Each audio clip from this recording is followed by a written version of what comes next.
Hello, friends. My name is Steve, and I'm here today with two very special people. We're here with my friend Leslie from the Nerdy Narrative, and of course, author Brian Bowyer. Brian, thanks for joining us tonight.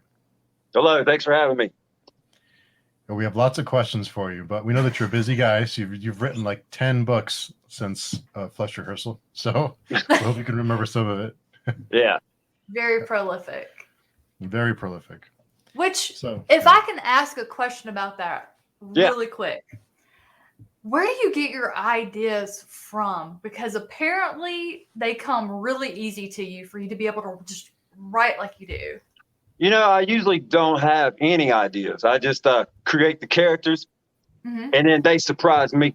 I'm just following them where they go, and I'm just like, "Are you serious?" And then I gotta follow them to wherever they go, and then I gotta do research on whatever the hell they're talking about because I don't know what they're talking about.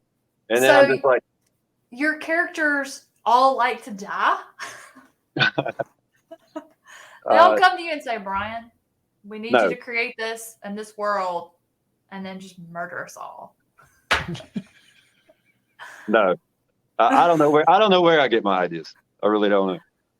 So does it always start with a character? Like with Flesh Rehearsal, which is the one we're kind of focusing on tonight, did this started with a character, or did it start with an idea of a storyline or an event?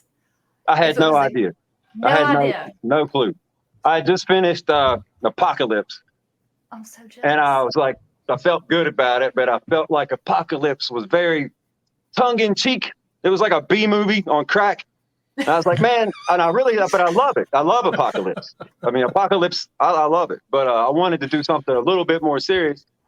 But I had no idea. So it just, Gretchen just popped into my head in that kitchen, her and her sister. Oh, man. Yeah, in that farmhouse in Nebraska.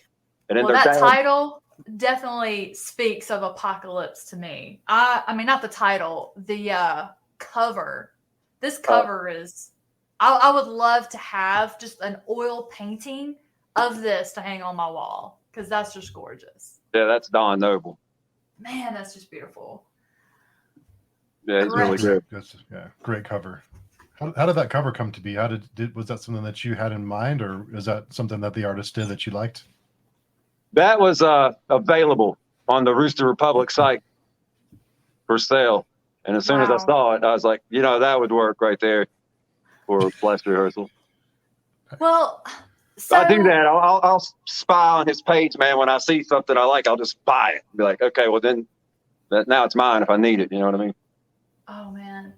So you meet your character, you create your characters, and then you research what they're talking about. I definitely saw that in your writing. Yeah. There were 2 or 3 times where the characters in conversation just blew me away with how their intelligence, their knowledge, and you didn't just have them info dumping. You told it in a way that made sense.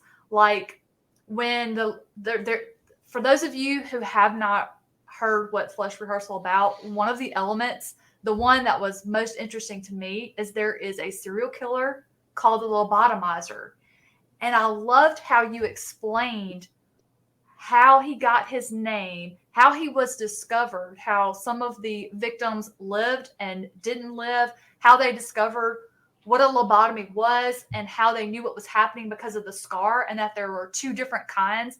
Like, you didn't just have one of the characters just dropping all this information. You had them talking to each other, and one of them was like, well, yeah, I Googled it and found out that this was how they determined what happened and why there's 2 kinds. Like, it made sense. It wasn't just an info dump that loses the reader, and it wasn't so intelligently written that I wouldn't have understood it. Like, it was written in a way that I understood it, and I have no medical knowledge of a lobotomy, and so I really appreciated that. And then I think there was a section they were talking about astronomy at one point. Mm-hmm. I have never been interested in stargazing, but the way the characters interacted and had that conversation, I was extremely interested. Now, did I go read up on it later? No, I just wanted these characters to keep talking about it. So I definitely could tell you did some research, but the way you write those things into your, like, this is my first book by you, but the way that you introduced that information and just made it so easy to digest, like I appreciated that very much because it wasn't anything I knew about. I loved the music aspect. I just,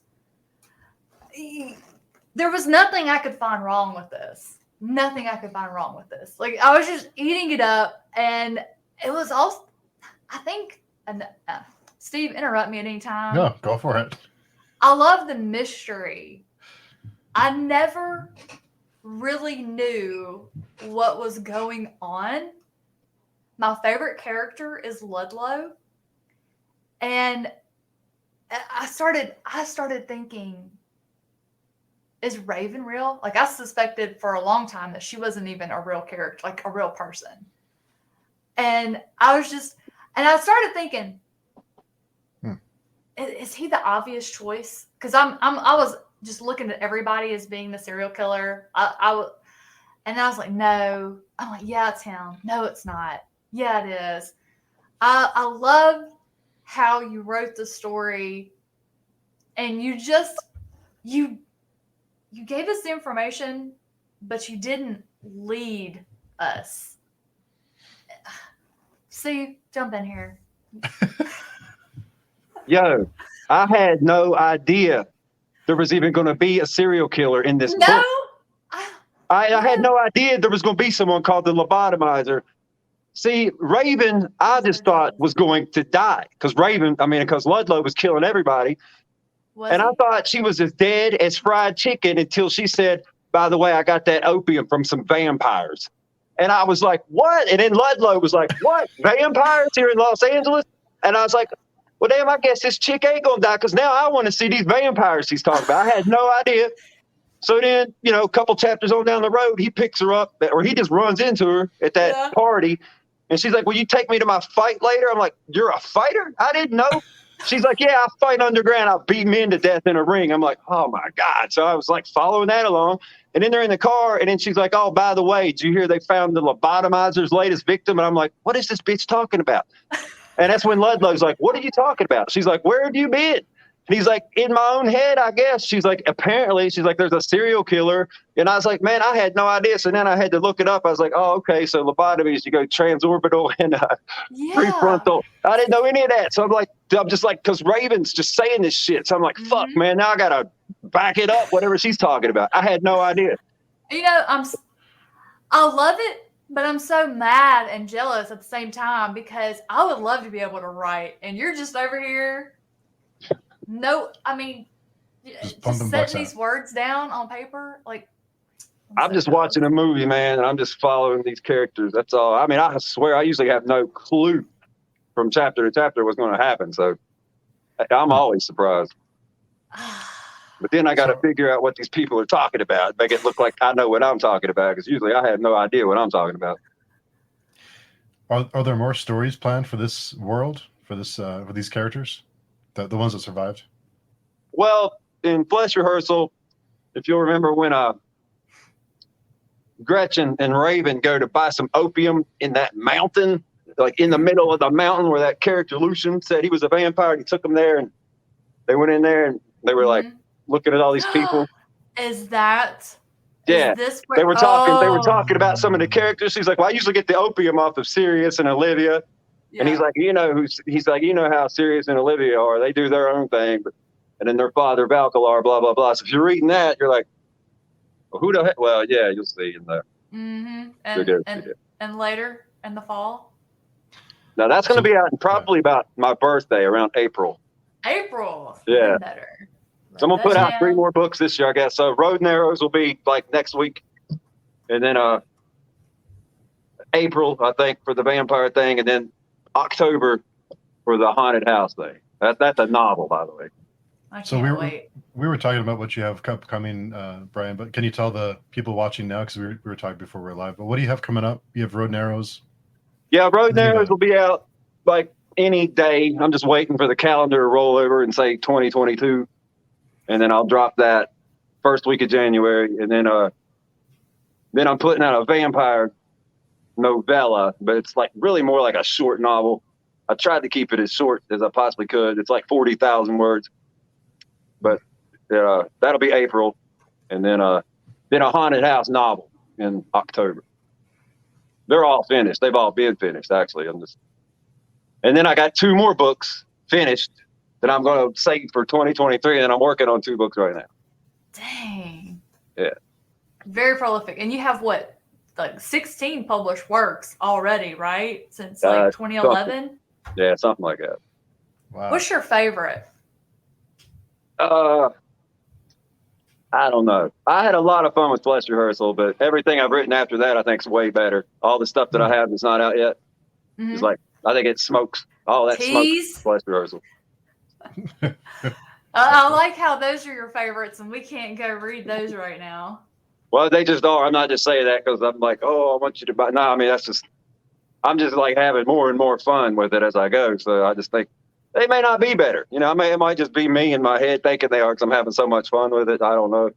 I don't really have a favorite. Man, Road and Arrows, though, the one that's coming out, Yeah.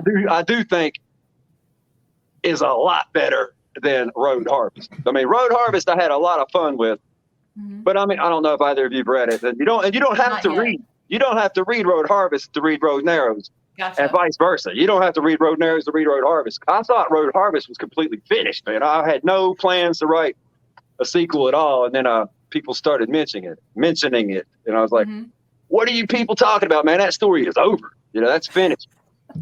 But then I started thinking, I was like, well, you know, those characters are still alive, and you know, they go back to California. So, what do they do when they get to California? Let's just write something completely different. That's what I'm saying. It's not even like a sequel, really. It's just like what the other stuff they do. It's like, okay, you saw what they did in Road Harvest. Well, that's not all they do. They do all this other stuff when they're not doing that. So it's like, you totally don't have to read one or the other to read the other. Of course, we have to now. Yeah. No, you really don't. You could totally pick up Road and Arrows and never even read Road Harvest, and you wouldn't be missing anything. And the same way, you could read Road Harvest, and you would never have to read Road and Arrows, and you wouldn't be missing anything. They're completely different stories, just the same characters. Before we let me just catch up on some chats real quick. Ashley's here. Hello, Ashley. Our friend Priscilla's here. Hello from Virginia. Hey, Priscilla. Some guy named Brad Proctor is around. I don't know. What's up, Brad? Once in a while. What's going on, Brad? Andres is here. Good evening. Andreas. Ashley, I have not received a blanket yet. Jay, how's it going, Jay? Here to watch Brian scare you. Crystal's here. Hey, Crystal. Hi, Crystal. Ashley, you had me at serial killer. Dead as fried chicken. Crystal said she loved Flesh Rehearsal. Yep, I saw her review go up. Yeah. And Ashley, we'll avoid the spoilers till a little bit later on. We'll warn you. We get into because I have questions about the story. And Brad is indeed a writing machine. Lou Stevenson's here. I think everyone's excited to read your vampire book. Yep. I had a lot of fun with it. It's more stripped down, though, than anything I've ever written. I mean, it reads like a kindergartner wrote it, almost. I'm serious. I mean, if the word could go, it was gone. I mean, I was very minimalistic during the first draft, but when I was rewriting it, I mean, I was just mercilessly just slaughtering words, getting them out of there. Like, no. Just, I got it all the way down to just, literally, you'll have to see it, man. It's really weird when you read it, 'cause it's like, man, it's like there's no words even there. But it turned into a 40,000 word novella somehow. So I'm curious. Amanda, hey, Amanda. And Bailey Books and Support, hey, nerds. And Andres Hey, had a question. Yeah, Andres had a question. Road Harvest is a novella. Will Road and Arrow be longer? what was that noise? Is that my mic? I don't hear anything. I didn't hear anything. It's the ghost. It's the ghost, yeah. So will Road and Arrow be longer than Road Harvest? Yeah. It's it's a little longer than Road Harvest. Yes. And Harfoot is here. Hey, Harfoot. Thanks for coming by. So, Brian, when did you, yeah, it's the voices. When did you start writing?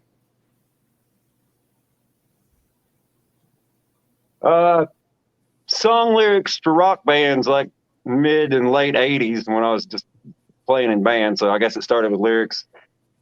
And then once I started getting locked up and actually reading fiction in juvenile detention facilities, then I started dabbling with short stories and stuff. And then I didn't really write anything seriously until I wrote a screenplay when I was 23. And then I took off, left state, went to Nashville, Tennessee, went to film school for a couple years at Watkins Institute, and I majored in screenwriting there. But then my plan was to move out to California after that. But then I didn't want to be that far away from my still young at the time son. So I moved back to West Virginia. And then that's when I started writing like novels and stuff. But I never even really tried to get published or anything. That was just for me. Mm-hmm. And my friends, I'd let my friends read it, and they were all like, man, this shit's killer. When you going to publish, blah, blah, blah. I was like, man, dude, I'm going to be dead by tomorrow. What's the point? Because of the lifestyle I was living, man, I was not even expecting to see 30. You know what I'm saying? And all my friends kept dying, but I just kept waking up. So, but then I got off all the drugs and stuff and cut way back on the drinking. And I was like, well, all right, now let's take it serious. I didn't really start taking it seriously until I was like, just a couple years ago, really. I was already old. You're not old. Well, I mean, I'm getting ready. Are we like 40, the same age? I'll be 49 in April. So I mean, for like publishing your first books, well, I mean, yeah, I was already like late 30s, we'll say, when I first started like self-publishing a novel here and there. But a lot of that stuff was not that good. And I was still real fucked up 24/7. So I don't even know if that counts. But I've always been writing pretty much, man, since like teenage years, since the 80s. That was a long answer. Sorry. No, it's all good. And so have you ever considered converting one of your books or writing a new screenplay and adapting it since you have the experience? Yeah, it'd be fun. I like writing screenplays. That just seems like that would be a really difficult process.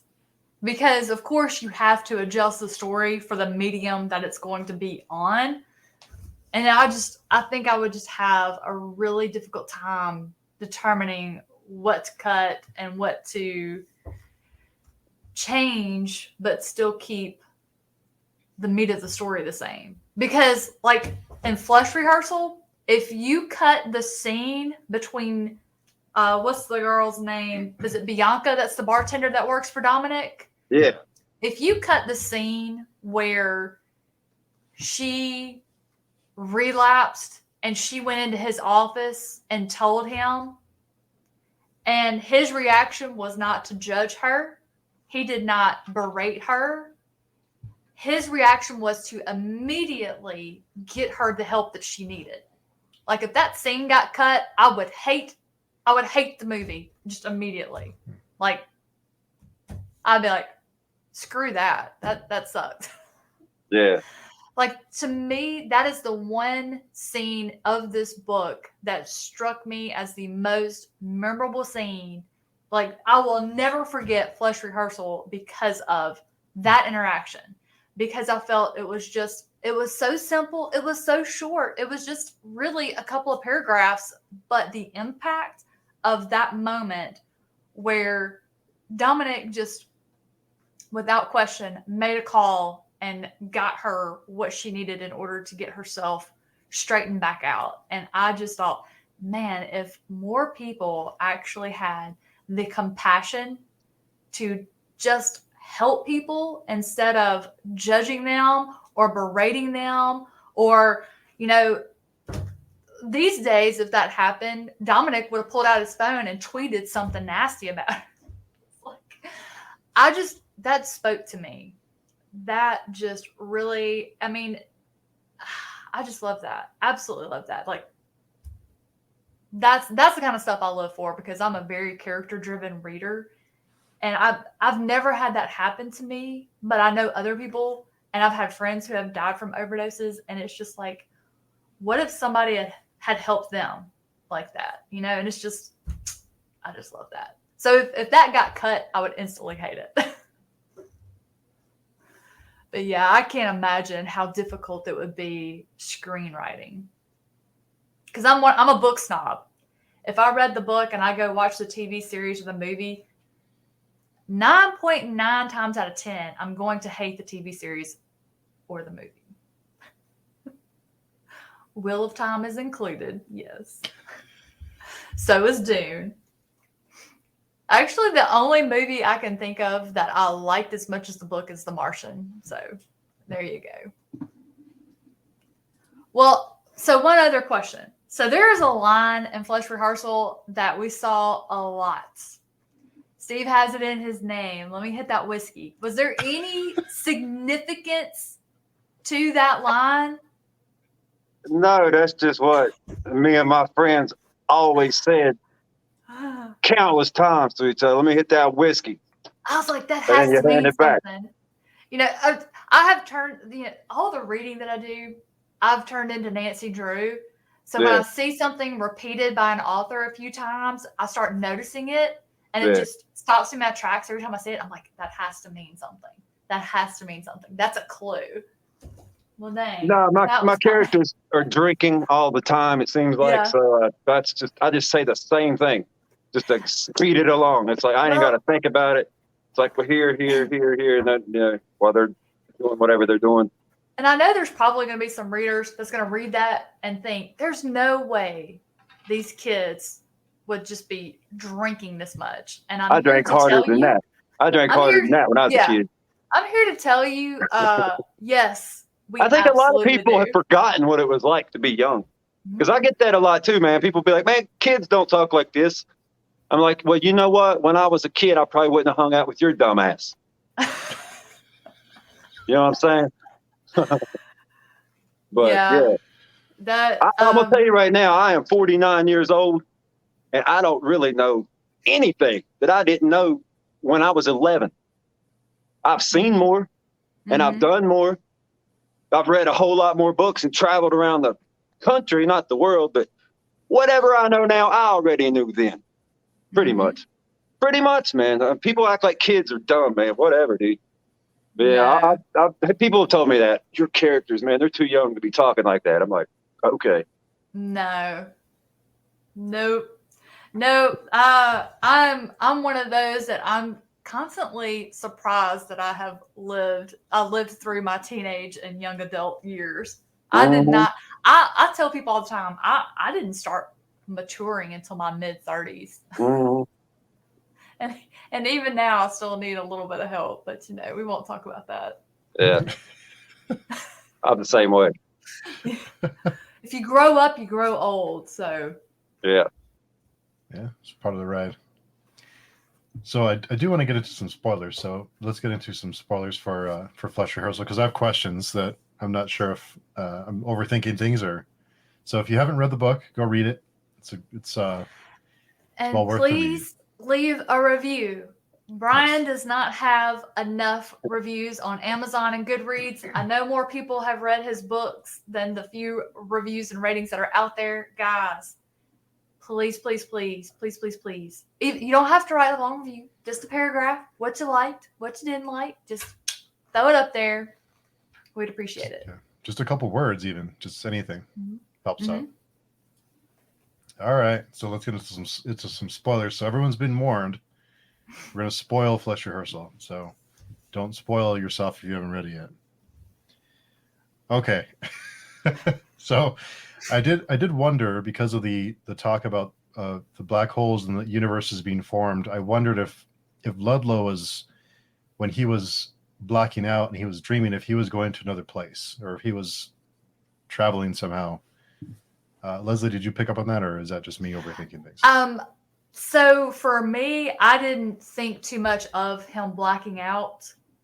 I was more focused, like after the first one, and when he came to and realized, there's a body. That's what I started focusing on. What was going to happen when he came back to? And then I just was also cracking up because every time he'd be like, man, I really got to start taking my medication. And I just cracked up every time. And I also have to say, by the time I read Flesh Rehearsal, I had seen enough interviews with Brian that I read this and I heard Brian reading it in my head and his voice. And Brian, if you haven't ever thought about doing audiobooks of your own books, I would highly encourage it. I would love to hear you narrate your own stuff. Because anytime I talk to an author and you have such a distinctive voice, and we all love it. Like anybody I've talked to that has watched you on a live stream have always mentioned, man, I love to hear that guy talk. So I would love if you would think about in the future narrating your own audiobooks.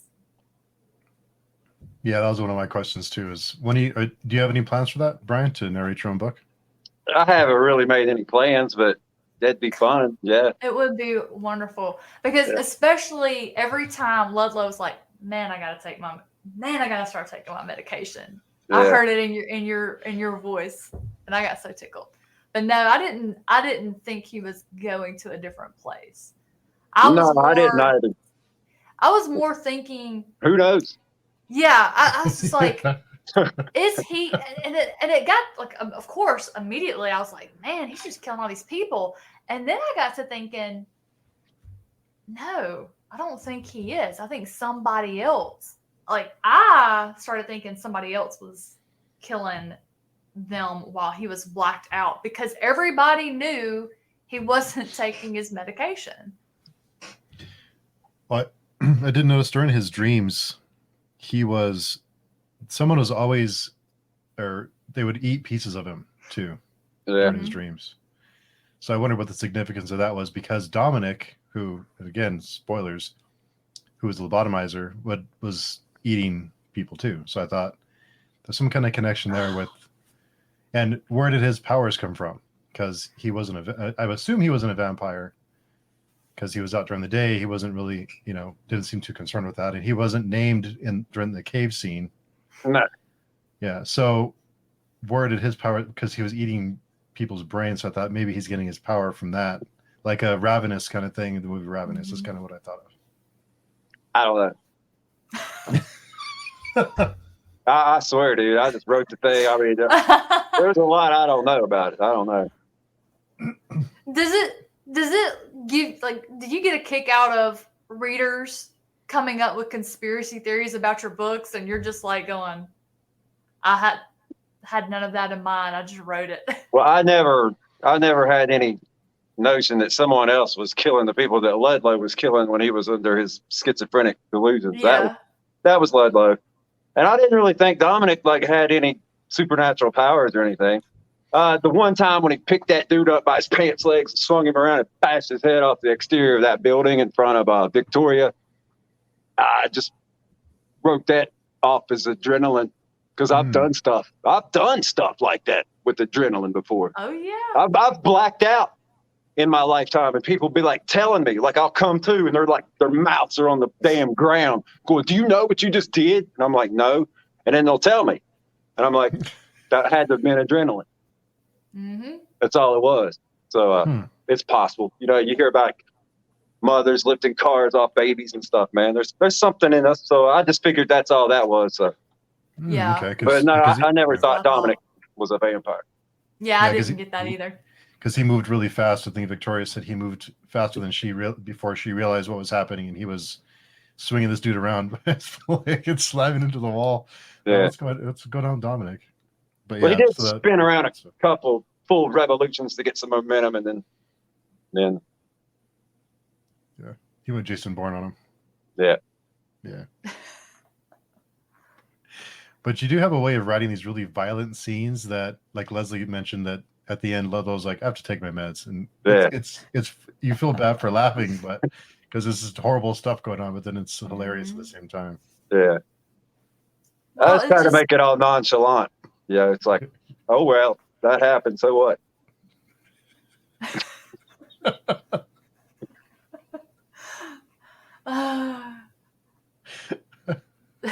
Although I will say, man, there was once, because normally I never censor myself at all, but in Flesh Rehearsal, I did see a part coming from a mile away. Because I didn't know that there was even going to be a lobotomizer until like Raven said that to Ludlow in his car before he took her to that first death match he witnessed, when she was like, "You thought about the lobotomizer." And then once I found out there was a lobotomizer, I had no idea who it was. And then once I figured out who it was, which was way before it was revealed at the end, then I started thinking, I was like, man, I'm going to have to show a scene with the lobotomizer and one of his victims.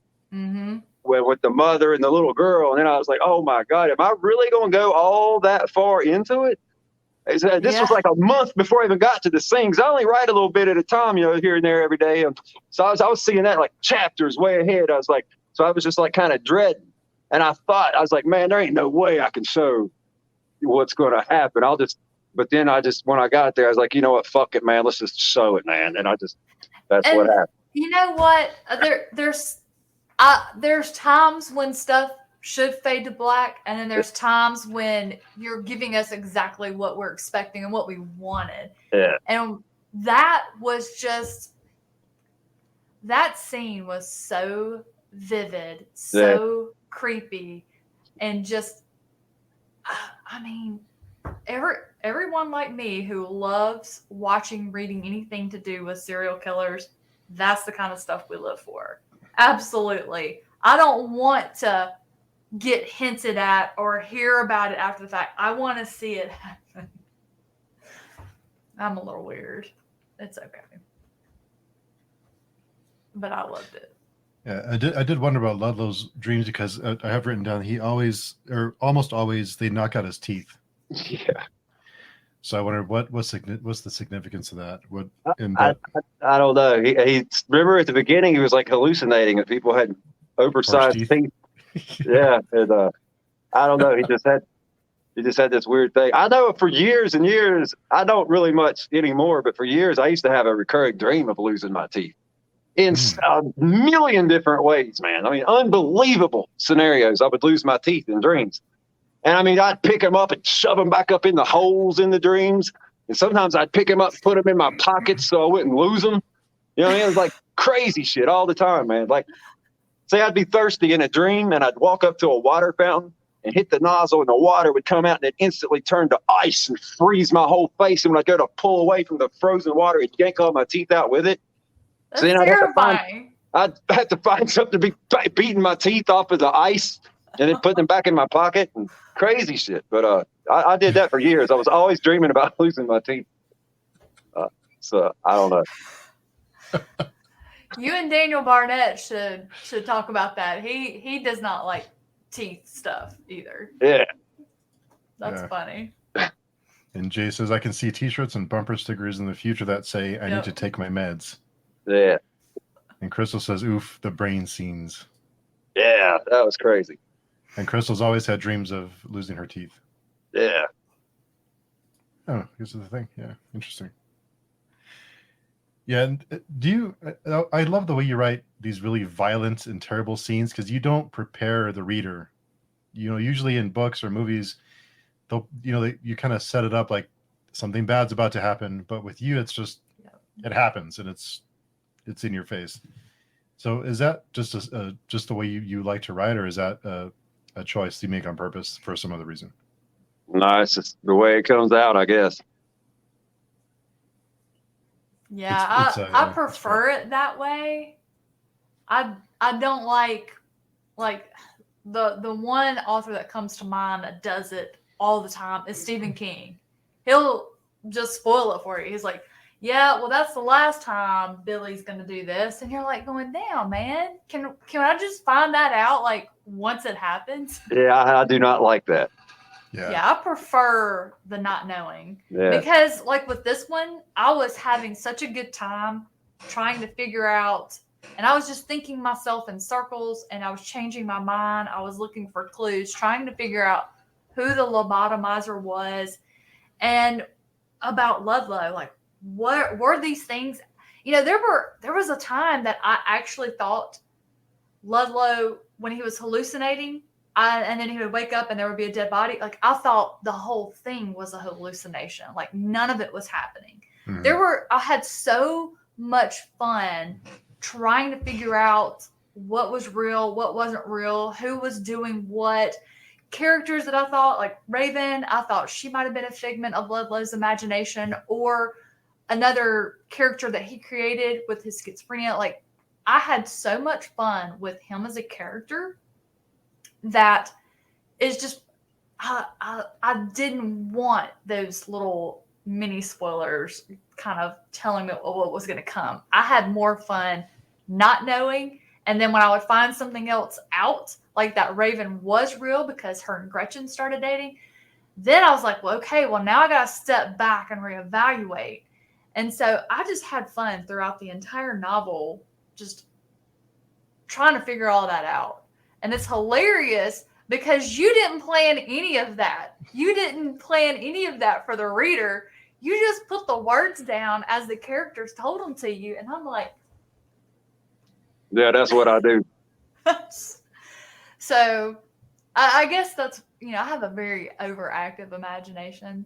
So I just, and like I said, I've turned into Nancy Drew, so I'm all the time looking for stuff. And you didn't plan any of it. It just happened.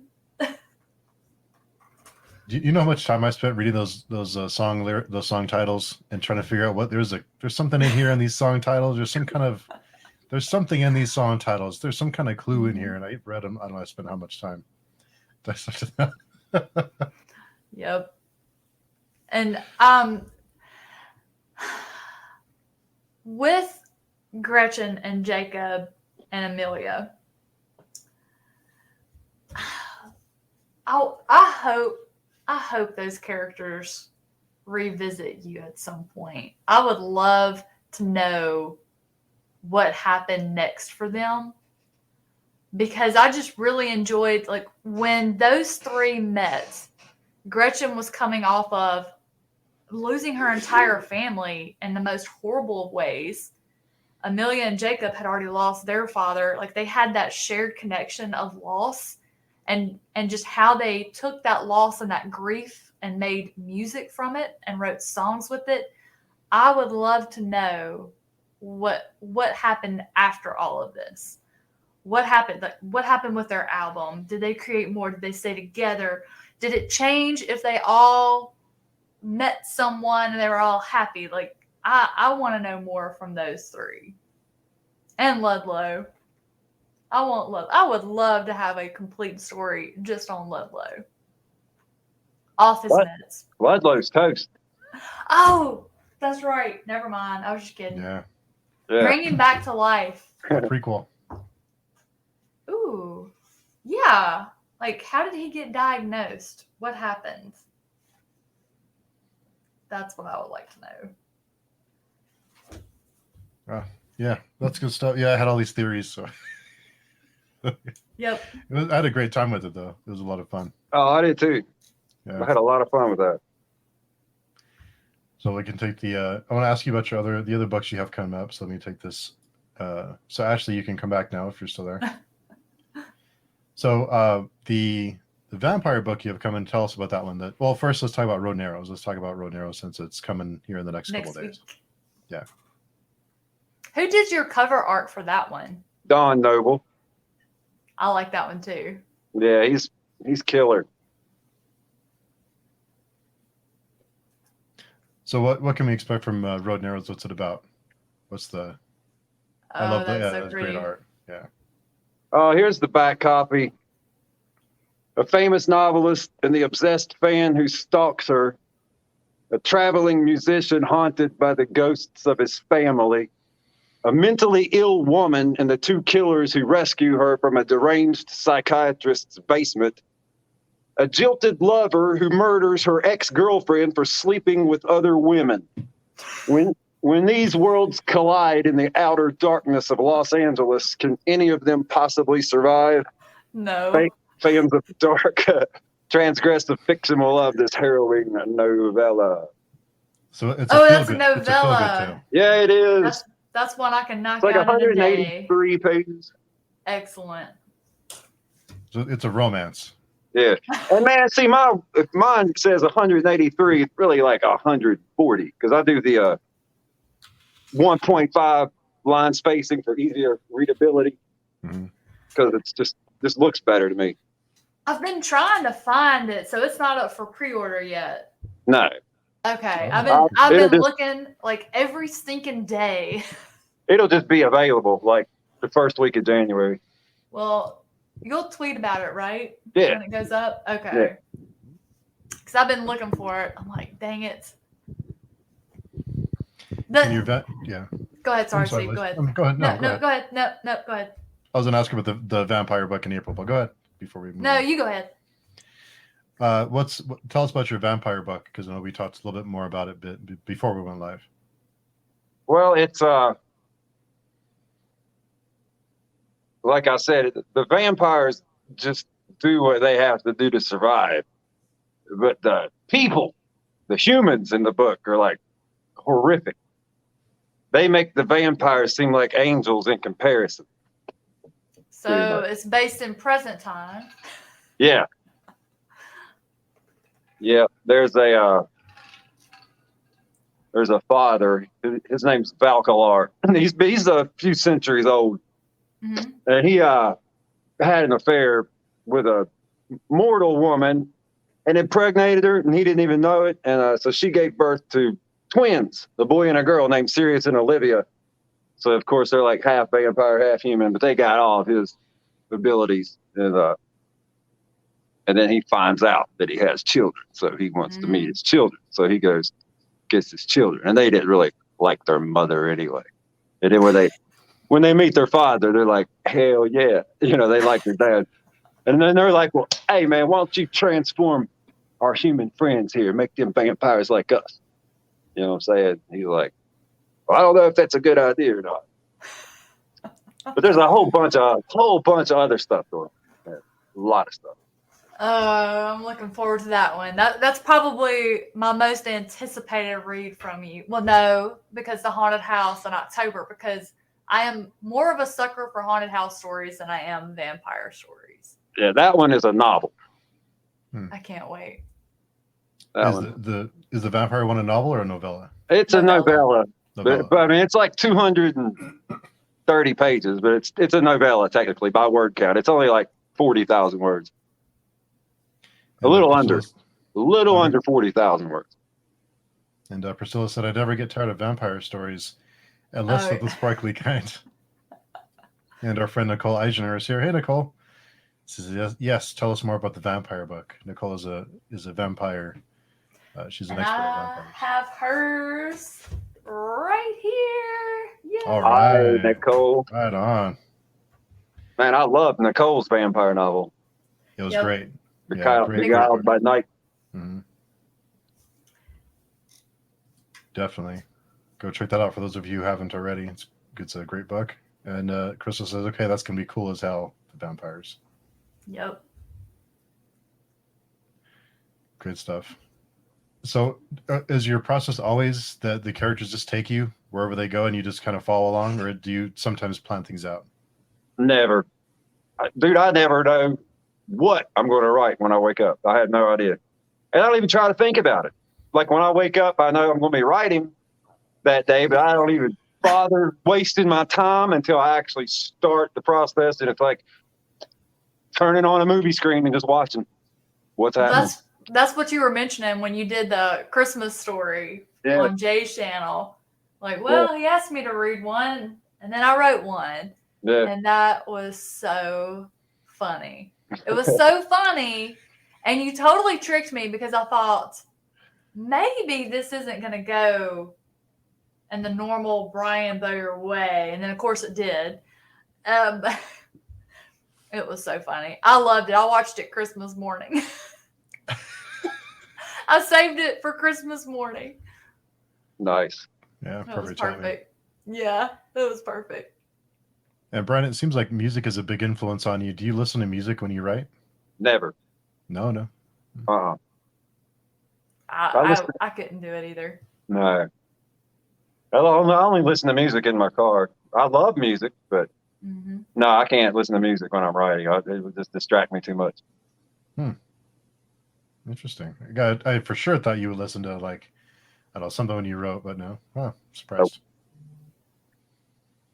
Because there's quite a few music references in the book, how they set it up and how they tune their their music, their instruments and things like that. So Oh yeah, I mean, I've been in a lot of bands. I mean, I'm a musician. He but plays, yeah. Yeah, mhm.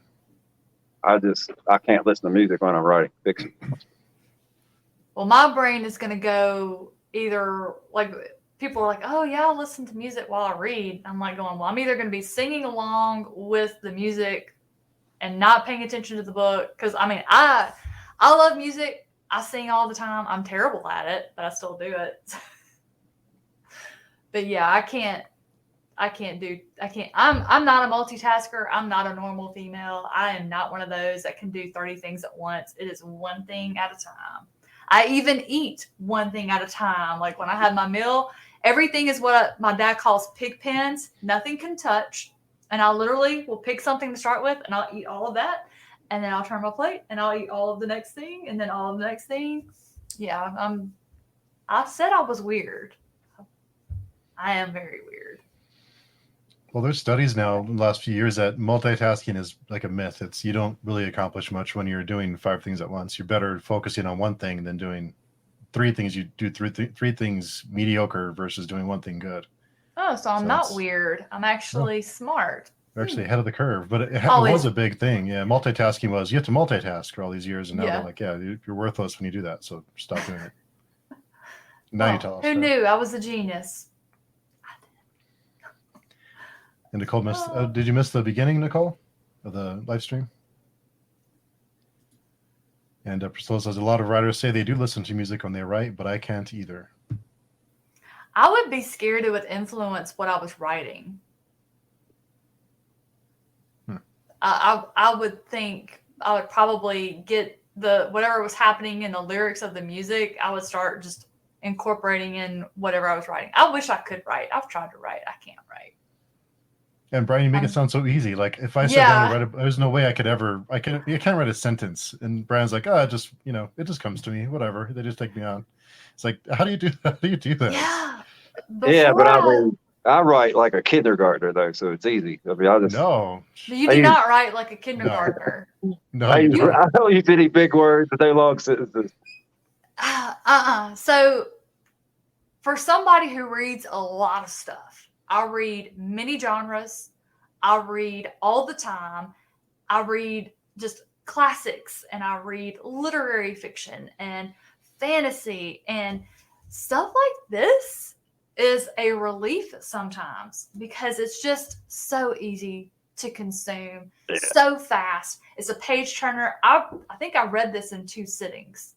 Yeah. It was that good. It was that easily digestible. I had a hell of a fun time trying to I was chasing all these different threads and I was like, oh yes, he's planned all of this. And now I know he had nothing to do with any of it. You just wrote it and I'm over here going, connected all these things and nope. None of that was planned. It was just coincidence. But you say you write like a kindergartner, but the instances where you taught us stuff, like the scene where they were talking about the astrology, the scene where the explanation of the different types of lobotomies and how that was discovered, that was extremely intelligent. Yeah, I didn't know that till I had to write it. I had to look it up. Yeah, well, you did a great job putting it down and matching your writing style so I was able to understand it because I didn't know anything about any of that stuff. And you wrote it in a way that I was able to understand exactly what was going on. Yeah. So, I mean, I appreciated that. That's whenever I'm learning something, I need it broken down. I need my hand held because. But I spend more time when I'm writing making sure that it is the absolute simplest way to say something, because I don't ever want someone, whether they like my stuff or despise my stuff, I want them to know exactly what it means. So I'm like, if anything seems even the least bit convoluted or confusing, I'm like, no. I can make this simpler. That's what I spend most of my time doing in the rewrites. I'm like, wait, this could be taken one way. I want you to know exactly what I'm talking about here. So. Well, I read a lot of fantasy. I think the majority of what I read falls under fantasy, and some of that stuff is so flowery and purpley that this is a relief. It's a relief to be able to work something else in that I don't have to intellectually tax myself. It's just, I can just sit down and enjoy myself. I mean, I enjoy the reads that stimulate my brain, but sometimes I just want to just read for pure, unadulterated enjoyment. I want everybody and everything to die. Like, I'm so excited to read the next one. I can't wait for that one to drop. I'm going to be looking for that link on Twitter next week. And I did have on my notes, I did have that it's very cinematic, the book, so I can see where your education with screenwriting and kind of I think that helps it be. It's almost like watching a movie when you read the book. Mm-hmm. I could picture what was happening, but I mean, I usually if the author does a good job describing what's happening and telling me about the character's emotions, I'm able to picture it like it's a movie in my mind as I'm reading along, and this just flowed. It was a movie to me. Yeah, it did flow like a movie. And Nicole is dying to read your vampire book. The only thing I couldn't do was put the song lyrics to actual music. That was the only thing I couldn't mentally do myself. So I would, Brian, that's what you should do. You should take these songs and put them to music. Wouldn't that be cool? Yeah, that would be fun. I love it.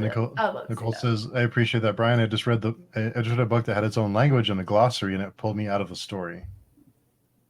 Yeah. Mm-hmm. It feels more like work sometimes. Lou Stevenson says, can you teach me how to talk like that? Because I can't stand it when I say something to someone and they respond with what they think I'm implying rather than what I actually mean.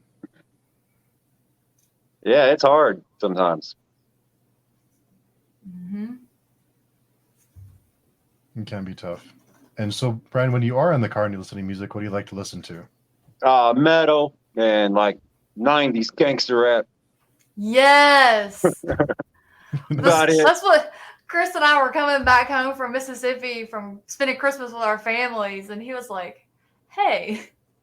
So we were like putting on the old stuff, Warren G. Oh man, it was fantastic. Yeah, I like Pantera, Slayer. Oh man. Lamb of God, Cannibal Corpse, Biggie Smalls, Pac, Jay-Z, stuff like that. I remember watching a video on VHS of Pantera way back when. I actually managed a local band in Mississippi way back in the day, like 25 years ago. And after a gig one night, we were all drunk and watching a Pantera video. And I just remember one of the band members had a boil on his butt and the rest of them were like trying to pop it. Yeah, that was in one of the home videos. That was really nasty. It was disgusting. But we were just sitting there watching it like, can't think of anything else to watch, but we're going to watch some dude. Yeah. Oh, those were the days. Pantera liked to drink a lot of whiskey. I can't do whiskey. My husband loves it. Not anymore. I can't do it. Mm-mm. So, Brian, someone wanting to get into metal, do you have any like newer bands that you're into that you would suggest? I'm trying to get more into metal, so I'm looking for new metal bands. Man, I haven't heard any new metal that I've really liked in a long time, really. I haven't really heard any new music in the last 3 to 5 years that I've liked. There was one band that Blackacre Doe was doing a cover song of, maybe Code Orange. Some weird name like that, and they sounded really good. And I looked them up, and they sounded really good. And so every once in a while, Blackacre Doe will turn me on to something, and every once in a while, my son will turn me on to something. But I mean, the bands I actually like, man, are just few and far between. I mean, so I just listen to the same stuff over and over. Yep, that's what I do. I mean, most music just annoys me.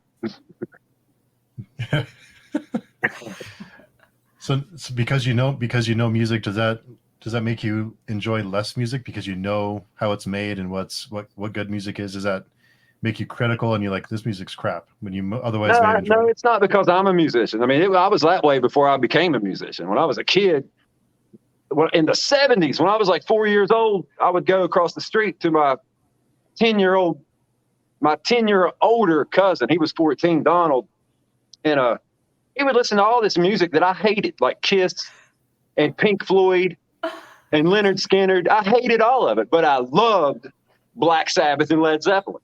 So I just stick around and wait for them, and he'd play because I'd have to put up with all that other. That was years before I ever picked a guitar up. So I was always like that. It's like he would play everything that was popular in the 70s, and I hated all of it. You know, when I was like, before I was even old enough to go to kindergarten, I was 4 years old. This was 1977. So whatever was on the. Hey, that was a great year. Yeah. That's when I was born. The only two bands I liked out of all that were Sabbath and Zeppelin. That was it. And then through the 80s, I hated everything except like the early Metallica. I loved the first three Metallica albums and Slayer. And I mean, I had a bunch of I had everything in the thrash genre, of course, everything you could think of. I had all that, but I didn't like it. I'd buy the cassette and try it out. And I'd usually just give it away to somebody like Exodus or Metal Church. I mean, there's a gazillion bands, that you would just buy the cassette and be like sheer disappointment. I was like, man, this is subpar. This is not as good as this Metallica shit over here. You know what I'm saying? So. Those were back in the days where you had to buy the whole album. Yeah, you just had to look at the album cover, and it was just like you're gambling. It's like, fuck it, I'll buy it, man. It's got to be heavy. Yeah. I miss those days. Those days of just taking a chance because you find some good stuff that way. Now that's how I found Metallica. Yeah, you just take a chance and you find something you got some bad stuff, but that's part of the ride. Yeah. Oh man. Ride the Lightning, 1984, man. That changed my life. That was a life-changing moment, man. I was in a mall in West Virginia that doesn't even exist anymore, much less the record store. That mall is not even there. But I think it was called National Record Mart. My mom had given me and my younger brother like $10 a piece to go there and pick out a cassette. But we would go to the album section first because you could see the album cover better. And I'm looking at that electric blue cover Metallica, Ride the Lightning with the electric chair on it. I'd never even heard of Metallica. This was 84. They had just signed with Elektra Records. They had an album out a year before that, Kill 'Em All, but I had not heard it yet. I was only 11. But I was like, man, they got to be heavy. I wonder if they got this in cassette. So I went to put the album down, went over to the cassette section, and they had it. And, man, I put that shit in, and I was like, I was not the same person when I finished listening to Ride the Lightning all the way through. Oh, and junior high, everybody all drew the Metallica band name on their folders. Yeah. Those were the good old days. Yeah, that was a good days. And when did you start playing music, Brian? Did you start with the guitar or what did you start with? I started with piano when I was 6, but I hated it. I didn't stay with it long at all. I had a female cousin who was a lot older than me. I was 6. I was in first grade, and she was like a senior in high school. She went on to become a lawyer and then a prosecutor and all these years later. But at the time, she was just making extra money giving piano lessons. So my mom was like, well, yeah, Brian, we'll pay for him to take piano lessons. I was like, well, that's news to me. I didn't even want to take piano lessons. But so I started taking piano lessons, and I didn't really like it. But I started playing guitar years later when I was 14. That would have been 1987. And that came really easy to me. I mean, it was very natural. I got big hands, so I tried. And I practiced a lot. Do it. But I'm a left-handed person, and finding somebody that could teach me to do it left-handed was like. So writing comes easy and playing guitar comes easy. Yeah. What comes hard? Yeah, what's hard? Like working on cars or anything mechanical. Like say if somebody said, "Hey man, can you come and help me rewire this house?" I'd be like, "No, I don't know anything about it." You better brush up on it because you're gonna have a nightmare that one of your characters is gonna start spouting off stuff about rewiring a house, and then what are you gonna do? You gotta go research, Google. Yep. And Jay says 80s had a billion fake metal bands. Yeah. Chad is here. Hey, Chad. What up, Chad?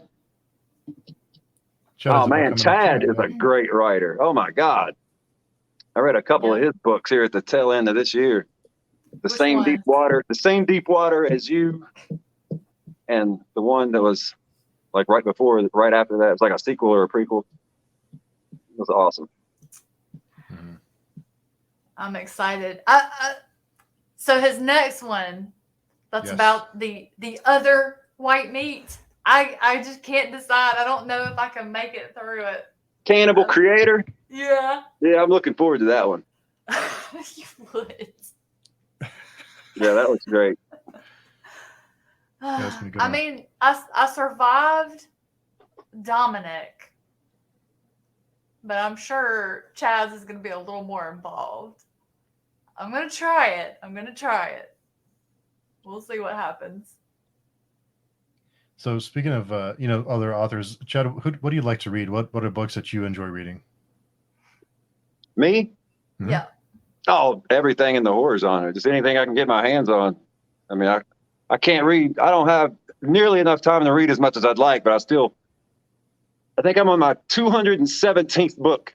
That's what I'm going to finish with this year. Yeah. Dang, that's more than me, and I thought I read a lot. Yeah. Well, my fantasy books are like this, though. My current read is... Yeah, I don't read tomes like that. Yeah. And Nicole had a question for you. How are you able to write about such diverse characters? What does this inspiration come for that? Where does the inspiration come for that? I've just known a lot of people in my life, a whole crazy mixture of characters in my life, man, have come and gone. So, I mean, I'm from West Virginia, but I've lived all over America. And I finally settled down here in Ohio. I've been here since 2013, so almost 9 years now. But before that, I was kind of all over the place, man. And Nicole adds, Brian writes about women so well. Yeah. I've been around a lot of women in my life. I mean, I have. I know women. I mean, I don't know women, but I know women about as good as a man, because about as well as a man can know a woman. Or at least maybe I'm delusional. I think I do anyway. It feels really easy for me to write about women. Let's put it that way. I'd rather write about women than dudes. Louis Stevenson says, Road Harvest is a great, fun read. Very direct. Love the dark humor. Bring on the follow-up. Next week. Yeah, next week, man. It's coming. And speaking of women, it's more Tina's story. See, Road Harvest, there's 3 main characters. Jinx, the black dude, Leo, the white dude, and then Tina, the crazy chick they rescued from a deranged psychiatrist's basement. Well, Why does the girl have to be the crazy one? Well, you don't really even get to meet her, though, till like almost the end of that story. And then, so the next book, it's like more, you're going to meet her.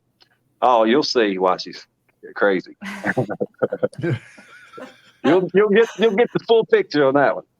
Oh man. Yeah. And Chad said, "Dang, wish I had the discipline to read as much as you do, Brian." Mm-hmm. It's a lot of books to read, and write as much as he does. Yeah. And Nicole says, "Very few male writers write about women as well." Mm-hmm. Mm. Yeah, that's a problem very often found. Guys just don't seem to write girls that well. I mean, we're not hard to figure out. I don't put any effort into it. When I'm never like, oh my God, I'm writing about a girl, and there's like any thought that goes into it. She's just a girl, and I'm just writing. Yeah, mainly she's just that character, and I'm just writing down what I'm seeing her do. So I don't know. So these characters that you write about, how many characters do you have in your mind that you haven't written their stories yet? How many characters do you have just kind of roaming around waiting for their stories to be told? None right now. But like I said, I got 5 books finished, and I'm working on 2, and one of them is a collection of short fiction. So yeah, if somebody pops in, I'll just throw that into the collection. Yeah. But short stories, I think I heard Douglas Clegg say it once, and he said it well. They're like our little love affairs we have when we're working on our novels. I love that. Our novels, that's our wife. But then the short story, ooh, that's the hot girlfriend we get to hang out with for a week or two. You know what I mean? And then you're back to the novel. I love that a lot. My latest thing is I try to read a short story every morning. But I do not cheat on my wife, by the way. That was a Douglas Clegg analogy, and it always stuck in my head. So, but it kind of fits, you know what I mean? When you're working on a novel, you're like married to it for however long. Flesh Rehearsal took me like 9 months, so I was always, cheating on Flesh Rehearsal with short stories. And Nicole says, but it shows you understand women. Yeah, I think it is tough to write the opposite. So it's good stuff. So Brian, thanks for hanging out with us and letting us hear our crazy theories about Flesh Rehearsal. Oh, thanks for having me, man. Yeah, I was like, Steve, will you please get Brian on your channel and let me come too? He was like, I'll ask you. I really wanted to have an opportunity to just chat with you and Carissa. Oh, that's hilarious. Yeah, it was only an analogy, baby. Oh, that's hilarious. She's at work right now. The hospital doesn't get a shutdown for Christmas. No, man, they're probably overrun. Oh God, man, yeah. She said they're bringing in nurses from Africa because all the nurses are quitting. Wow. Yeah, it's crazy, man. One of my friends is a nurse. I mean, she's like, we're just tired, just exhausted. And they've been bringing factory workers to the factory where I work from Haiti with translators. Yeah, they'll bring in like a whole busload of Haitians, and then for a group of 4 or 5, they'll have one translator while we train them to work in the factory because it's just no one is available at our factory. That's how short-staffed we are. Dang. Wow. Yeah, because of crazy COVID shit, I guess. That's insane. Yeah. A lot of airlines are canceling flights now too with the staffing shortages and stuff. So. Yep. Orlando has just canceled thousands this week. It's awful. Yeah. Good. If you're going to travel, it might be a good time to drive or just stay home. Stay home. Yep. Yeah. So yeah, thanks Leslie for coming. I'm glad that we were able to make this happen because I wanted to I've been wanting to talk to Brian for a long time and wanted to chat about Flesh Rehearsal because I had all these notes with theories and stuff. I know. I'm like, I've got my little flow chart here, and it's like, he just dreamed it. It just happened. Well, thanks so much for reading my little crazy story. Oh man, I can't wait to read Road and Arrows next week. So I'm gonna be watching your social media like a hawk, so I can get my hands on that one. That one's crazy too. I can't wait. Just here hitting refresh on the Amazon page, just waiting for it to. It's a lot shorter than Flesh Rehearsal. It is like word count and length doesn't matter to me at all. I'm just as happy reading one this size as I am one this size. Like I just like to read. Bring it on for sure. And Brian, I think we'll have to meet up again for your vampire story. Yeah. Awesome, Vampire and haunted house. Yeah, definitely. And Crystal says, enjoyed this. Can't wait to read more Brian. Thank you. Mr. Morningstar is here. I have to hit the rewind on this later. Hope all are well. Thanks, Mr. Morningstar, for hopping by. Thanks, dude. So, yeah, Mr. Morningstar has a great channel. Go check that out. So does Crystal and everyone else here. But Brian, where can people connect with you if they want to find out more about your books or when Road and Arrows is released? Where's a good place to find you? Twitter or Instagram or Amazon. I'll leave those links in the description here as soon as we're done, so people can click on that and check it out. So thanks again, everybody, for coming by. Thanks, Brian and Leslie, for coming by to hang out for a while. Let me hit that whiskey. Yeah. And Happy New Year, everybody. Yeah. I'm excited. I'm not gonna ring in the new year. I'm going to read in the new year. So I'm looking forward to it. Yeah. Nice. That's the way to do it. That's awesome. Yep. Thanks, everybody. Thanks. Good night. Night. Happy New Year. And then